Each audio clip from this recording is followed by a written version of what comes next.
Hi everyone, meteorologist Mike Griffith for East Coast Weather Authority, and I wanted to bring to your attention the latest climate outlook, and we want to take a gaze into the future, into the long range, or long ranger, if you want to call this part of the segment of the entire show as the long ranger. Sure, we can go with that.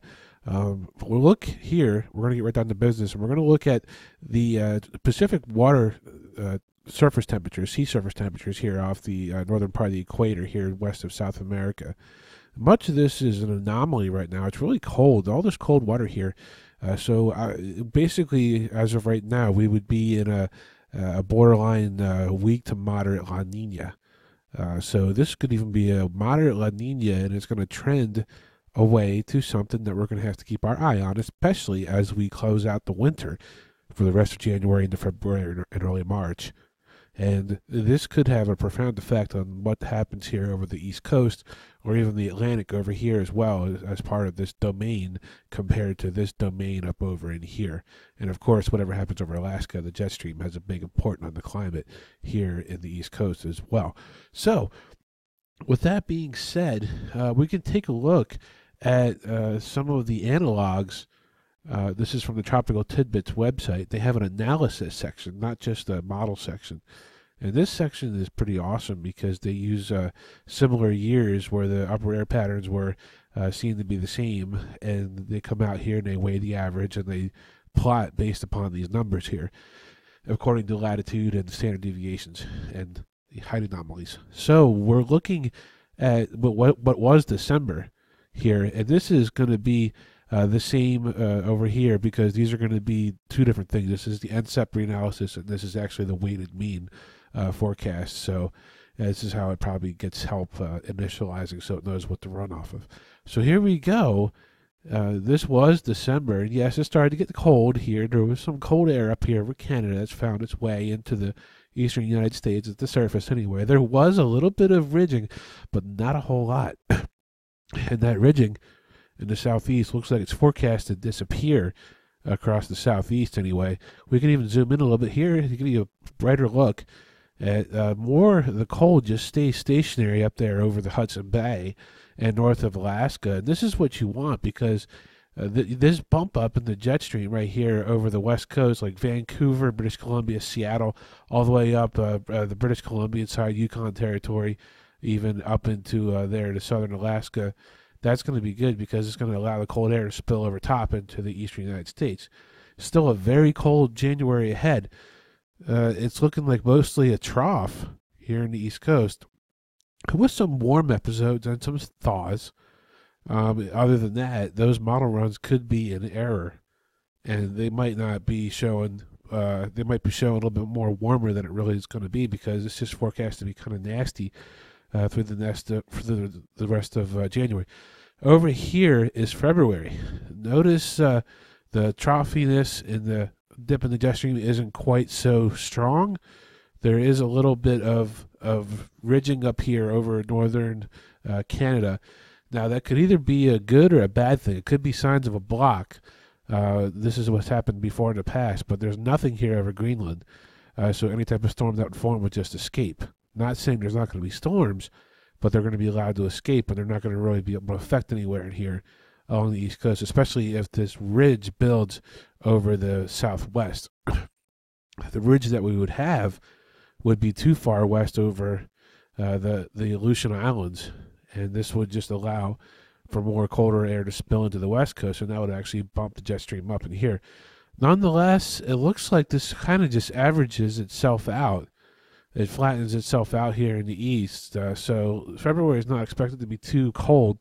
And then there was a profound warm-up that has happened before, and it might happen again this year in March here over the eastern part of the United States. Now, once we go into the farther in the future, like we are here in February, March, it gets less accurate, but it gives us an overall. But January is looking like we're stuck in between two blocks here. Which is great news because that's what you want for East Coast storms. Not unusual because it's wintertime. So, looking at the sea surface temperature analogs right now, here we were in December, right here. It was a weak to moderate La Nina. It stayed that way into much of January, but Now it's going to forecast, according to the analogs, to start disappearing and fizzling a little bit, the La Nina. It's going to be heading more towards a neutral state as we start January and into February.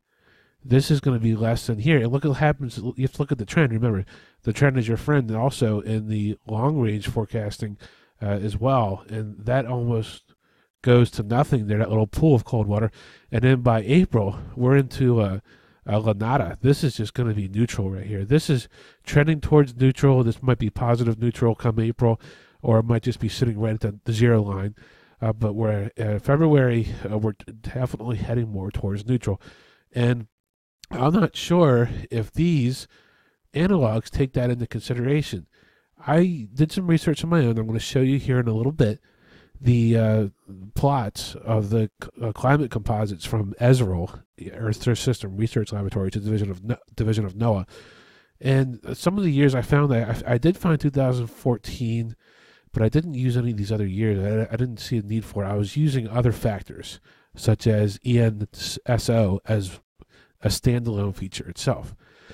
And I did actually come up with some goodies. Let me see if there's anything else I wanted to show you. That's from before. Okay. And I did come up with some goodies. Okay. So here's what I found. As far as the temperature anomaly forecast based upon the previous years when it went to neutral, and there wasn't either a La Nina or El Nino, January to February, 94, I was alive then, yes, it was a nasty winter from January to February anyway.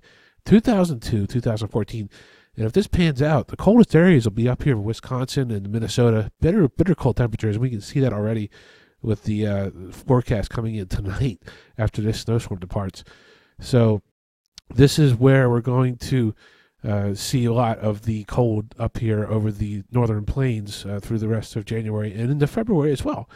And below average here across much of the southeast, no surprise there. Florida, it looks like they might actually hit a little bit of a warming spell as we go into later this month on January into February. So good news for you guys. You're going to catch the outer pieces of ridges sitting over here off the Atlantic, but they're not going to be strong enough to overcome all the cold air coming out of the poles through the rest of the winter, so they're going to stay out here. But Florida, you're going to bask in the sunshine. When it's a ridge out west like this, going to have a lot of dryness in California again, higher temperatures, sunshine out here. But in turn, here comes the jet stream. It digs all the way into the deep south and right up the coast here. So it's looking like a seasonal average along the Carolina coast, South Carolina coast, and down even into Florida. Against getting on the warming trend of things there from January to February. But the rest of here along the East Coast is going to be below average temperature-wise, meaning that we can expect it to get very, very cold. Now, what about precipitation anomalies? We're looking at a cold but dry air this winter. There are going to be some sections of southeastern Pennsylvania and down here in the tri-state region of Philly that could get a little bit more snow than usual this year. This is all liquid equivalent anyway. I mean, this could be in the form of rain, too, considering we're heading into February and things were still going to remain active here. But Florida starts to get wet as we go into the January and February this year. It's not going to be dry for them, but it's going to be dry for the rest of a lot of the southeast here in Texas, and even up in the Ohio River Valley. Not going to be getting the crazy winter storms like they normally get here when the track is too far to our north and we don't get anything. But since the pattern is going to be favorable for East Coast storms, they're going to get robbed out there this year. And look at the drought in California. That's going to be starting this winter into the late winter, and even probably to start March there. So they're going to have to watch out there for any types of wildfire. So based upon that, let's take a look at the models. So here's looking down at the Northern Hemisphere, United States, Alaska, Greenland, and all that. Here's Europe and then Africa down there.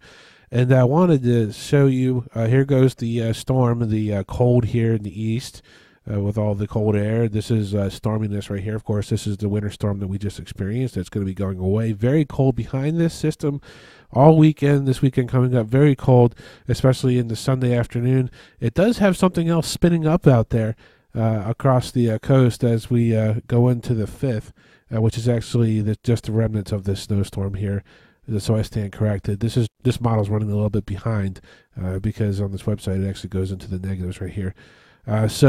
There goes the storm. This is pretty much the time this video is coming out. It's history. It's just still some leftover snow showers and snow squalls there, and some blizzard conditions in this eastern part of New England.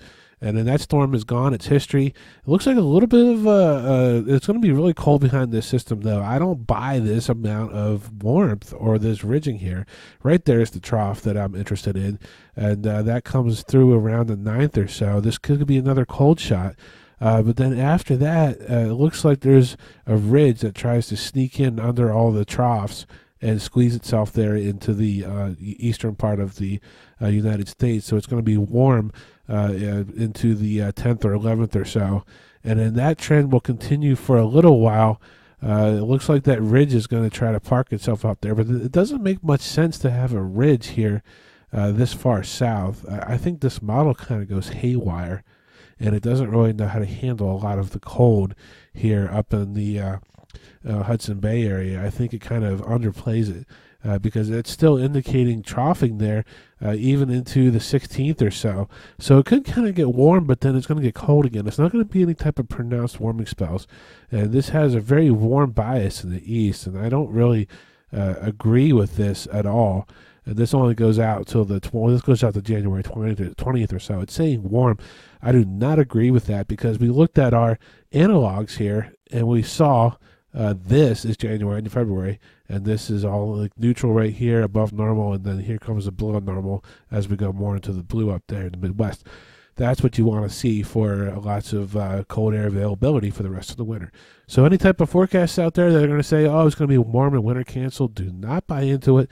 We are still very much in the game here, and it remains active. You never know when the next storm is going to come down the pipeline, and we will monitor that here at East Coast Weather Authority. I am meteorologist Mike Griffith for East Coast Weather Authority, and I hope you all have a great rest of your week and month ahead. If I don't post another outlook, I probably should, though. Well, have a good one.